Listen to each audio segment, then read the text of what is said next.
साल 2015 अमेरिका में रहने वाले एक आदमी को लाइफ सेंटेंस की जेल होती है और उसका जुर्म डार्क वेब पर एक वेबसाइट चलाना था। पर ये कोई ऐसी वैसी वेबसाइट नहीं थी। ये थी एक ऐसी वेबसाइट जहाँ कोई भी कुछ भी खरीद और बेच सकता है।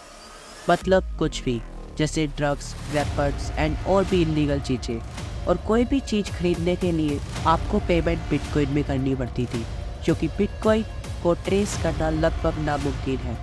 इस वेबसाइट की total sales 1 lakh crore plus थी। बहुत बड़ा नंबर है, राइट? पर डार्क वेब पर ये कोई फर्स्ट वेबसाइट नहीं है। यूनिवर्सिटी ऑफ पोर्ट्समाउथ के रिसर्च के अनुसार चाइल्ड पोर्नोग्राफी डार्क वेब पर पाए जाने वाला सबसे कॉमन कंटेंट है। और अगर ये सुन के आपके रोकटे खड़े हो गए हो तो भूल कर भी इनके डिस्कशन फोरम्स पर मत जाना, क्योंकि यहाँ पर लोग अपनी डार्केस्ट फैंटेसीज को डिस्कस करते हैं, जैसे इंसानों का कौन सा बॉडी पार्ट ज़्यादा स्वादिष्ट होता है, या फिर ह्यूमन स्किन से बैग कैसे बनाया जाए। अब फ्रेंड्स, अगर आप कोई नॉर्मल इंसान है और आपको सोच थोड़ी सी भी ट्विस्टेड नहीं रखनी है और आप नॉर्मल इंसानों की तरह रहना है, तो ऑब्वियसली आप डार्क वेब पर नहीं जाओगे। लेकिन आपको फिर भी डार्क वेब पर जाने की खुजली बच रही है, तो मैं ये भी बता दूं कि इसके अंदर रिस्क है। वेल, जैसे अगर तुम अपनी पर्सनल इंफॉर्मेशन डार्क वेब पर नहीं बिकने दे सकते, या फिर आप नहीं बिकना आप चाहते कि आपकी डार्क वेब पर इंफॉर्मेशन ना बिके, तो एक बार दोबारा सोच लो। पर फ्रेंड्स, अब यहाँ सवाल ये उठता है कि अगर ये इतनी डेंजरस और इलीगल चीज़ है तो इस पर बैन क्यों नहीं लगता? वेल, शायद इसलिए क्योंकि इसे बनाने वाला और कोई नहीं, खुद वर्ल्ड का सुपर पावर अमेरिका देश की मिलिट्री खुद है। पर इन्होंने ऐसी इलीगल चीज़ बनाई ही क्यों? क्या इसमें अमेरिका का भी कोई फ़ायदा था? वेल, मैं हूँ करण, और अगर ये सब सुन के आपको भी डार्क वेब पर जाने की जुल्म उठ रही है, तो इस वीडियो में आप जानेंगे कि why you should never visit the dark web. अब फ्रेंड्स, अगर आप किसी भी इंसान की ज़िंदगी र्यून करना चाहते हैं और या फिर उसे टपकाना चाहते हो, slayer assassination and life running services इतनी घटिया और वाहियात चीज़ है कि दूसरों की ज़िंदगी बिगाड़ेगी और उन्हें उठा भी सकती है। बेसिकली इसमें आप किसी को ऑनलाइन सुपारी दे सकते हो। डार्क वेब पर ऐसी सर्विसेज आपको हर जगह मिल जाएगी, लेकिन इसके साथ आपको और कुछ नज़र आएगा, तो वो है खरीदने के ऑप्शन, जैसे fake visa, fake licence, fake US की सिटीजनशिप और इंसानों के ऑर्गन्स, उनका मीट, यहाँ तक कि खुद इंसान भी। आपको यहाँ किसी इंसान की पूरी आइडेंटिटी तक खरीद सकते हो, जैसे उस इंसान की क्रेडिट कार्ड डिटेल्स, उसकी बैंकिंग डिटेल्स, उसका ड्राइविंग लाइसेंस, और वो भी सिर्फ 10 लाख रुपए तक। लेकिन डार्क वेब पर लोग ये सब चीज़ें खरीदते कैसे होंगे? क्योंकि अगर आप डार्क वेब पर अपनी बैंकिंग डिटेल्स डालते हो, तो इसका सीधा ये मतलब है कि आप हैकर्स को खुलेआम कह रहे हो कि लो, मेरा अकाउंट हैक कर लो। और इन सब लोगों का सेवियर बनकर आया सतोशी नाकामोटो, जिसने 2009 में दुनिया का पहला बिटकॉइन माइन किया। बिटकॉइन एक ऐसी वर्चुअल करेंसी है जिसे ट्रेस नहीं किया जा सकता। यानी अगर कोई आदमी डार्क वेब पर कुछ बिटकॉइन की मदद से कुछ भी खरीदता है, तो उसे वो ट्रांजैक्शन उसके पास तक कोई भी ट्रेस नहीं कर पाएगा, क्योंकि बिटकॉइन जैसी crypto currency blockchain technology use करती है। अब ब्लॉकचेन जैसे ब्लॉक से बनी हुई एक चेन, जिसके हर ब्लॉक में ये कॉइन किसने भेजा, किसको रिसीव होगा और भेजने वाले के पास कहाँ से आया था, वो सब इंफॉर्मेशन होती है। और हर ब्लॉक पर होता है उसका एक हैश कोड, जो बिल्कुल किसी फिंगरप्रिंट की तरह यूनिक होता है। और अब ब्लॉक में कोई चेंज आते ही उसका हैश भी चेंज हो जाता है। लेकिन ये सब चीज़ों का डार्क वेब से क्या संबंध? सो फ्रेंड्स, अब समझो कि आपको सुनील को बिटकॉइन भेजने हैं, लेकिन उस ट्रांजैक्शन को कोई हैकर हैक करने की कोशिश कर रहा है। तो उस हैकर को उस बिटकॉइन को पाने के लिए सबसे पहले ब्लॉक्स खोलने पड़ेंगे। तो मानो उसने पहला ब्लॉक खोल भी लिया, तो उसे वो ब्लॉक खोलने पड़ेंगे जिसके थ्रू वो ब्लॉक आपके पास आया था। और दुनिया में टोटल 21 मिलियन बिटकॉइंस हैं। तो उस बिटकॉइन की हिस्ट्री किसे पता क्या रही होगी? मतलब उस हैकर को उसकी अभी से लेके पूरी हिस्ट्री खोलनी पड़ेगी, और जब तक वो सारे ब्लॉक्स खोल नहीं लेता, तब तक उसे वो बिटकॉइन नहीं मिलेगा। और इसलिए डार्क वेब पर ट्रांजैक्शंस करने का सबसे सेफ तरीका है क्रिप्टो करेंसी द्वारा। पर बिटकॉइन से ट्रांजैक्शन सिर्फ डार्क वेब पर नहीं, रियल लाइफ में भी सबसे सेफ तरीका है। बट इन सब के बीच में मैं आपको एक चीज़ तो बताना भूल ही गया कि ये एक्सेस कैसे किया जाता है, और इसे एक्सेस करने के लिए आपको क्या चीज़ डाउनलोड करनी पड़ेगी। तो सबसे पहले इसे एक्सेस करने के लिए आपको डाउनलोड करना पड़ेगा टोर ब्राउज़र, जिसके द्वारा आप बिना किसी ट्रेसमेंट या फिर आपको बिना किसी आपका ट्रैक रखते हुए आप डार्क वेब की वेबसाइट्स को एक्सेस कर सकते हो। पर ये बिल्कुल मत सोचना कि टोर ब्राउज़र डाउनलोड कर लिया तो आप बिल्कुल सेफ हो गए हो। आपको VPN लगाना होगा, और ये बिल्कुल मत सोचना कि अब तो हमने बिल्कुल सेफ हैं, क्योंकि ये सब तो बस नाम की सिक्योरिटी है। क्योंकि डार्क वेब पर घूमने वाले हैकर्स दिन पर दिन नए नए तरीके ढूंढकर आप जैसे डार्क वेब सर्फर्स के PC एंड मोबाइल की सिक्योरिटी सिस्टम्स को तोड़कर अंदर घुस रहे हैं। And all they need is आपकी छोटी सी गलती। और डार्क वेब पर सबसे ज़्यादा लोग जो गलती करते हैं वो है रैंडम लिंक्स या फिर पॉपअप्स पर क्लिक करना। और ये popups ads normal popup ads जैसे ही दिखते हैं, पर ये उनकी तरह बिल्कुल नहीं होते। क्योंकि ये बिल्कुल भी मत सोचना कि उसके ऊपर जो X बना होगा उस पर क्लिक करके आप उससे बंद कर दोगे, पर ना, वो बंद होने की बजाय आपके PC में डार्क वेब से चीज़ें डाउनलोड होना शुरू हो जाएंगी, जो बेसिकली वायरसेस होंगे, ट्रोजन हॉर्सेस होंगे। वो दिखेंगे बिल्कुल नॉर्मल ऐप्स की तरह, पर वो ऐसे मालवेयर्स होंगे जो हैकर को आपकी सारी इंफॉर्मेशन भेजते रहेंगे। और इसमें आप क्या कर सकते हैं? कुछ भी नहीं। और इसलिए किसी भी नौसिखिए को या फिर नॉर्मल इंटरनेट यूज़र को डार्क वेब पर जाने की गलती नहीं करनी चाहिए।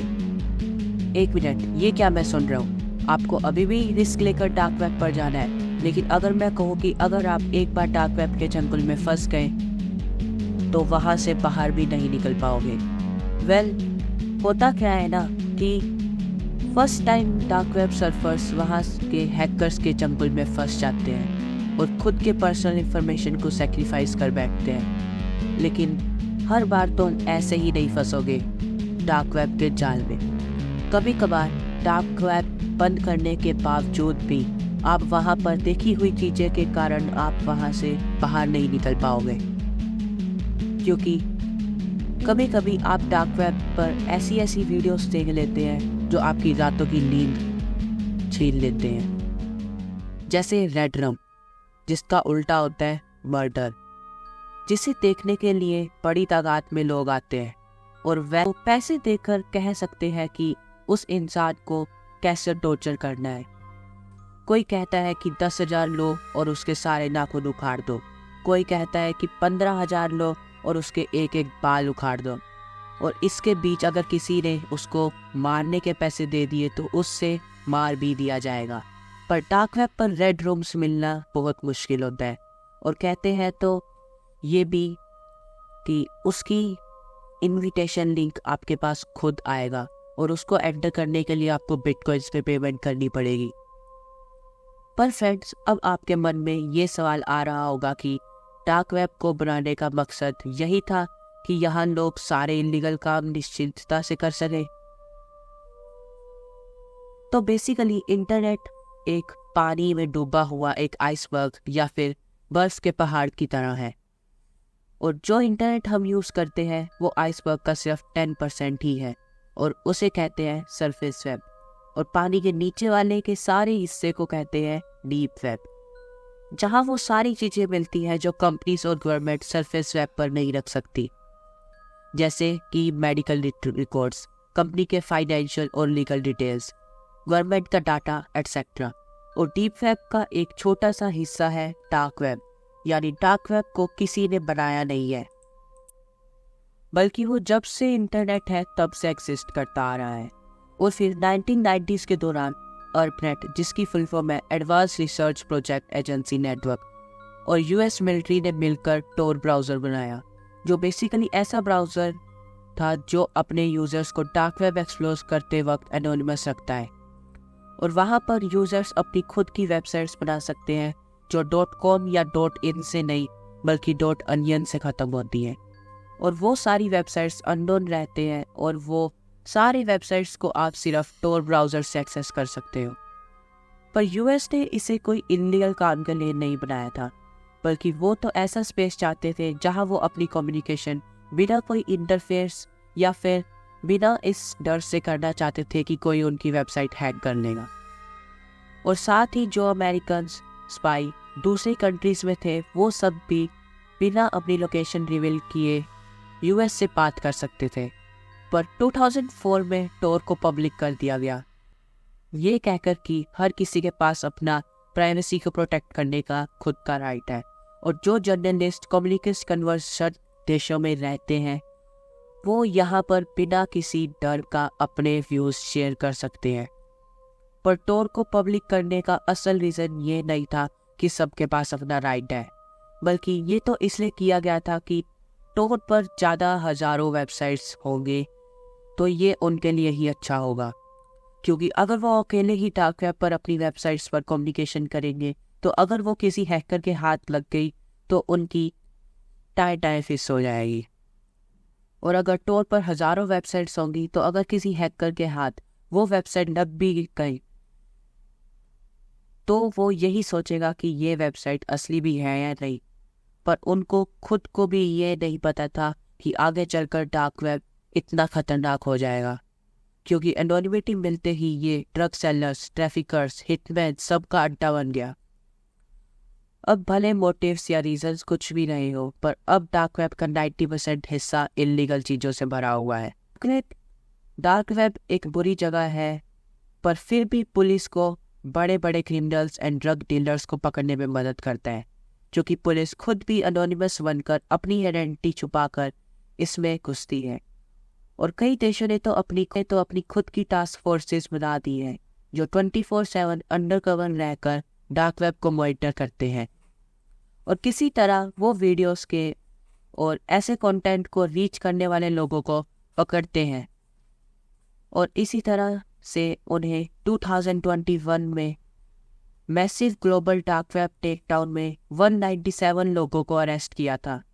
और कई बार जब एक्चुअल वेबसाइट के ओनर्स को पकड़ा जाता है तो तब वो उनसे उनके वेबसाइट पर आने वाले लोगों के आईपी एड्रेस एंड डिटेल्स निकलवाते हैं। यानी कल को अगर आप किसी गलत वेबसाइट पर जाते हो और उसका ओनर पकड़ा जाता है तो तुम्हारे दरवाजे पर भी पुलिस की दस्तक हो सकती है। तो फ्रेंड्स, मैंने आपको डार्क वेब पर क्यों नहीं जाना चाहिए इसके सारे रीज़न बता चुका हूँ। और अगर आपको अभी भी जाना है तो अपनी सिक्योरिटी का ख्याल रख कर जाना और कोई भी ऐड पर क्लिक मत करना और ना ही कोई चीज़ डाउनलोड करना। तो आज के लिए बस इतना ही। अगर आपको मेरी वीडियो से कुछ भी नया सीखने को मिला हो तो वीडियो को लाइक कर देना और आने वाली वीडियोस का अपडेट पाने के लिए हमारे चैनल को सब्सक्राइब और बेल आइकन पर भी क्लिक कर देना। मिलते हैं आपसे किसी नई वीडियो में, तब तक के लिए जय हिंद।